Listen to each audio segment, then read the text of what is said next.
তো গাইজ আমরা এখন দার্জিলিং থেকে ঘুম স্টেশন হয়ে মিরিক হয়ে যাব বাড়িতে। আমরা কালিম্পং ঘুরে দার্জিলিং ঘুরে এখন যাচ্ছি বাড়ির উদ্দেশ্যে। আর এটাই হচ্ছে ঘুম স্টেশন।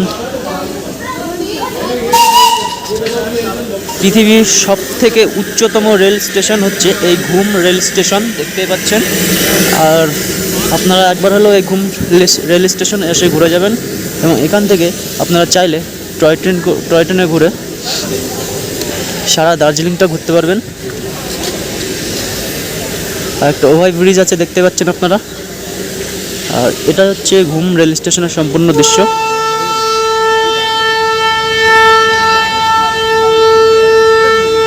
ঘুম দেখতে পাচ্ছেন। তো ঘুম রেল স্টেশনটি অবস্থিত ৭,৪০৭ ফুট উচ্চতম এই ঘুম রেল স্টেশন। তো আপনাদেরকে আবারও জানিয়ে দিই, ৭,৪০৭ ফুট উপরে এই ঘুম রেল স্টেশনটি অবস্থিত। আর পৃথিবীর সবথেকে উচ্চতম রেল স্টেশন হলো এই ঘুম রেল স্টেশন।